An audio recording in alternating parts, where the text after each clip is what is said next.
Now that we've shown a few different options in our last couple sections about how to prove that triangles are congruent using their sides and angles, we're going to take that a step further in our section and show that after I do know that those triangles are congruent that we've already proven, we can take that a step further and say that any corresponding parts will also be congruent, and that is going to be a definition that we can use. Again, we call this rule as a shortcut. If you guys see CPCTC, that just means that if I've proven triangles are congruent, then I've also am able to show that the corresponding parts are going to match as well. So not only the three parts that we're able to use in our proof, again, something like these proofs that we've seen in the last couple of sections, but any 6 parts, including the parts that we haven't proven yet, those are eventually going to be congruent as well. So if I want to apply this new rule in a proof, again, we're only going to be able to use this new property after I know that triangles are congruent. So that's still our first goal, just like it has been in the past couple sections. But notice if I'm trying to take this a step further and prove that not just those 2 triangles, it looks like on the left, top left and bottom right are congruent. If I want to prove that their matching pieces are also congruent, so it looks like individual side KB and an individual side AC, we're just going to use our last property that we're going to call that CPCTC step, that corresponding parts of congruent triangles. If I was working through my proof for the first few sections, it hasn't changed from earlier. We know that we can still just use what we're given as that given statement as our first reason. And again, we also want to check that that's marked in the figure for us. It looks like this is. Angle KBC is marked congruent to angle ACB, so it looks like those with a single congruency marking.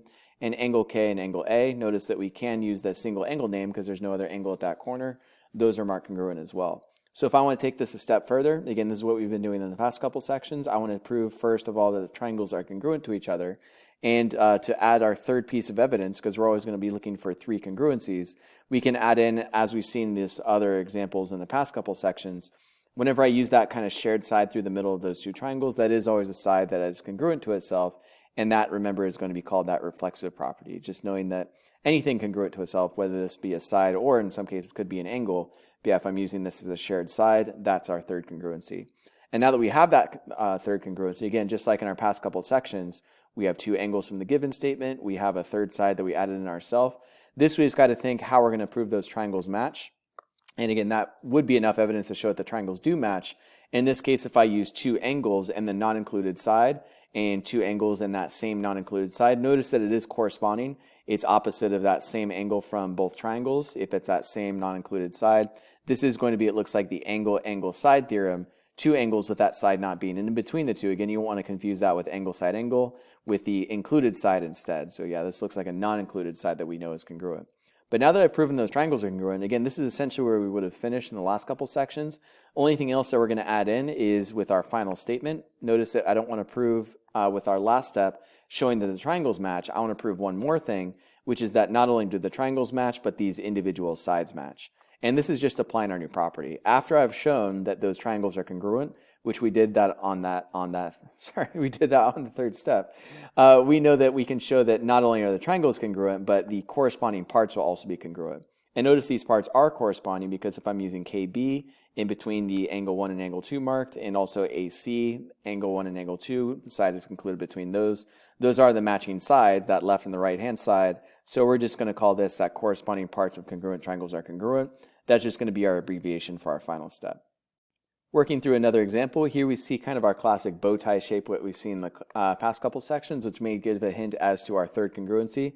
Again, we start with this proof kind of like in our last situation with 2 pieces given. In this case, 2 sides, and again, we've marked them congruent in the figure.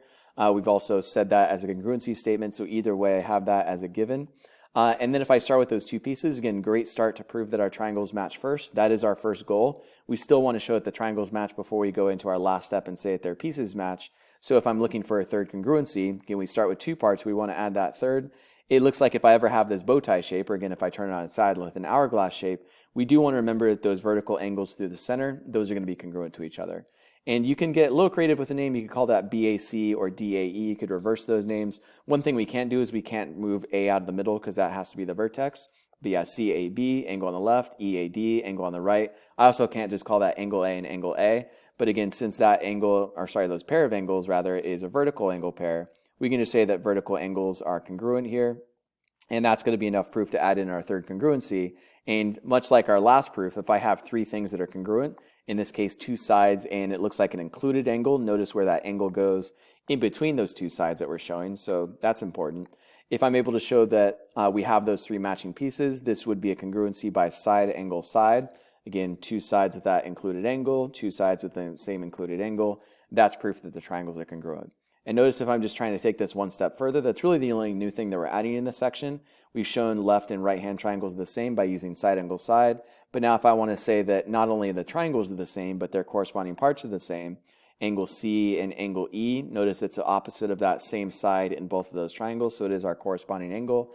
It looks like those are congruent. Again, the only thing we're going to be adding in for our new reasoning is just that new property, corresponding parts of congruent triangles are congruent. So that rule from the very top.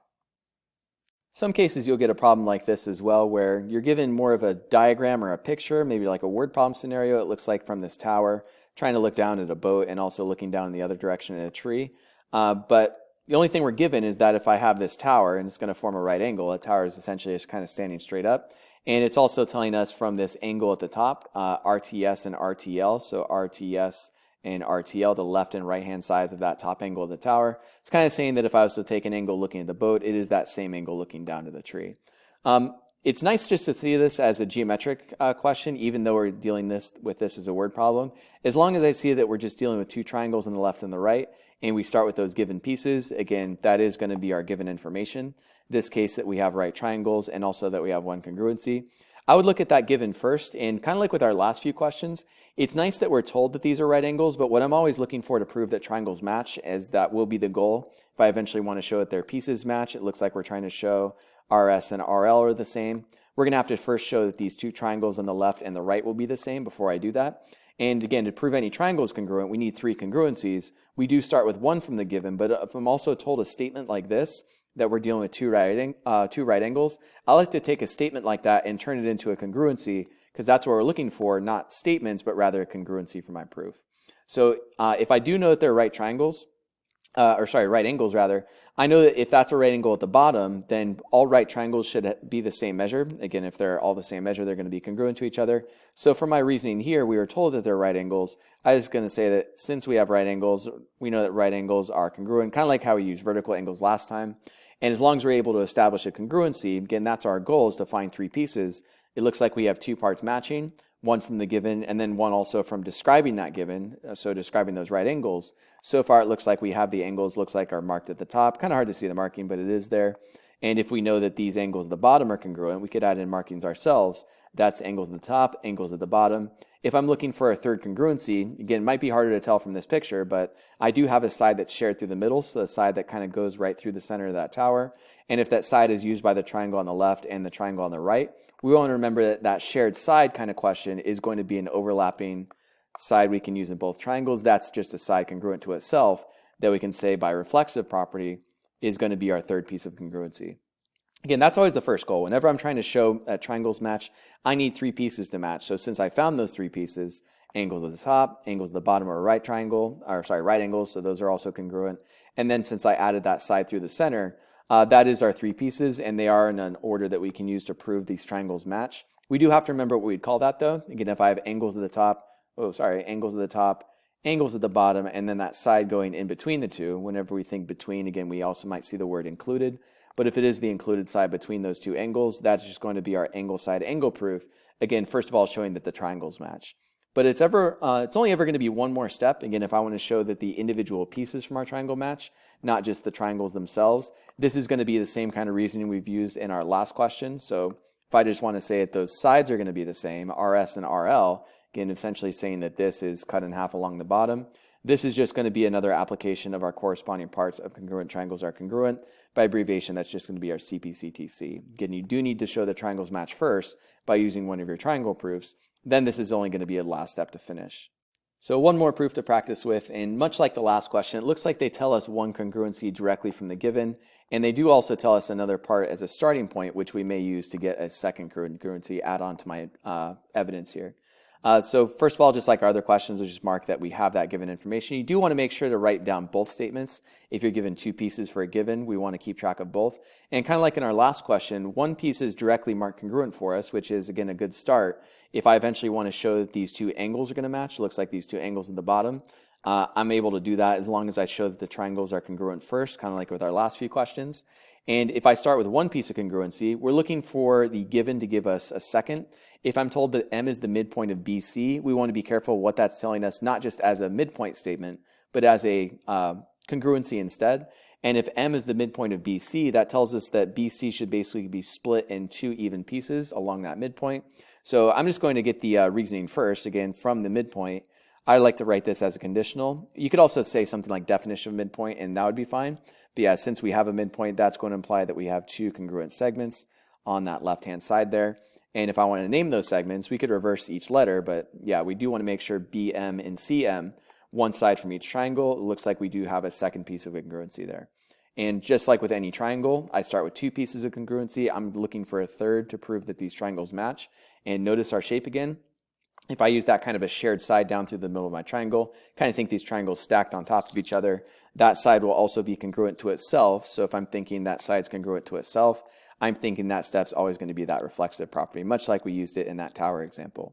And if I have, it looks like three pieces of congruency, now we have enough to prove that those triangles match. So I do know that, looks like I just named the top hand triangle. You just want to make sure the statement stays in the same order. A and B for one triangle. If I want to name the other triangle the same order, A and C would be that name. So need to make sure this congruency statement works. But yeah, it looks like since we have three pieces of evidence, those three pieces were just three pairs of sides. Doesn't really matter about the arrangement because there's only one way to get three sides, and that's going to be by using our side, side, side postulate. So much like other questions, we're going to prove the triangles match first, then we're just going to add one more step.